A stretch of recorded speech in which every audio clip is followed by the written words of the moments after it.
Nancy Houston, Instrument des ténèbres.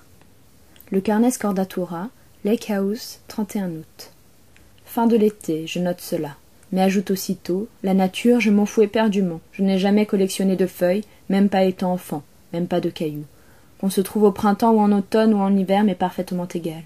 Le miracle de la vie ne me touche pas, la vie qui bourgeonne, évolue, explose et change, les boutons de fleurs qui enflent et éclosent. Ces choses me laissent froide, alors que je ne suis pas une femme froide, pas frigide, non, loin de là. J'ai toujours eu du mal à comprendre que les gens aiment faire du jardinage, qu'ils trouvent passionnant de se raconter que leurs tomates poussent, ou de s'exclamer sur les fleurs, chaque année les mêmes. Les hortensias, par exemple. Les hortensias, ces grosses houppes vulgaires en couleur pastel, figurent tout en haut du palmarès de ma haine. Les gens qui s'extasient devant les hortensias viennent juste après. Non, j'exagère. J'ai un penchant prononcé pour l'exagération. En fait, il y a des choses que je hais encore plus. La haine est une de mes grandes et belles spécialités intimes. Mon cœur renferme toute une université qui n'enseigne que la haine, propose des séminaires en haine avancée, distribue des doctorats en haine. Tout de même, je suis polie. Quand les femmes du voisinage me montrent en soupirant fièrement leurs nuages bleus et roses d'hortensia, je ne les gifle pas. Je n'ai jamais voulu connaître les noms des plantes, des fleurs, des arbres. C'est dérisoire, un jeu.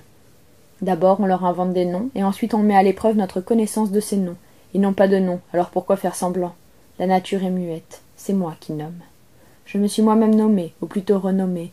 Mes parents m'avaient appelée Nadia, et quand il m'est devenu clair que I, le jeu, n'existe pas, je l'ai éliminé. Dorénavant, mon nom, mon petit nom, mon nom de plume, mon seul nom restant, c'est Nada, le néant. L'initiale N m'enchante au plus haut point.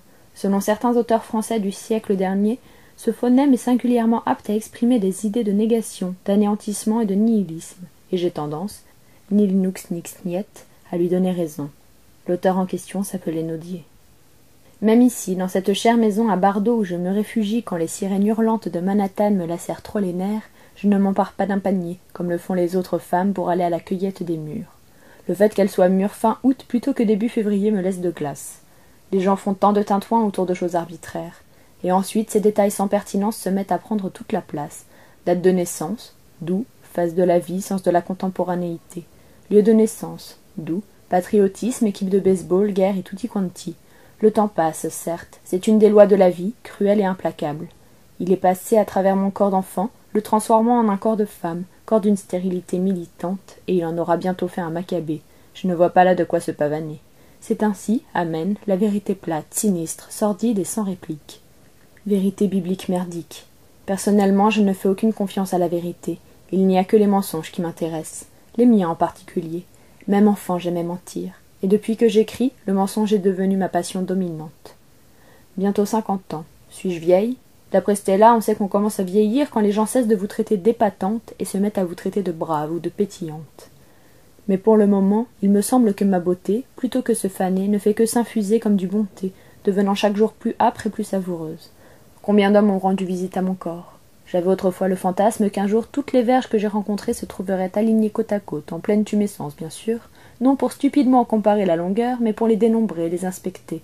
Saurais-je reconnaître à qui était chacune? Certaines circoncises, d'autres pas, celle-ci longue et rose, celle-là trapue et brune, une autre aux veines épaisses, une autre encore aux bourses velues et violacées. Fantasme assez puéril, je le reconnais. Combien d'hommes? J'ai cessé de compter depuis belle lurette. Plusieurs viennent encore dans mon lit et passent sur moi, versent leur semence dans un ventre dont ils savent avec certitude qu'il ne la transformera pas subrepticement en mioche brailleur. C'est trop tard maintenant, bien sûr. Mais toute ma vie, à l'instar des belles sorcières qui folâtraient avec Satan durant les cérémonies du sabbat noir, j'ai eu besoin de savoir que mon plaisir était stérile. Sans quoi, pas de plaisir. Me débarrasser de mes enfants m'a affecté exactement autant que de jeter aux toilettes un scarabée trouvé sur le dos, remuant les pattes dans l'air. Une minuscule détresse. Terminée.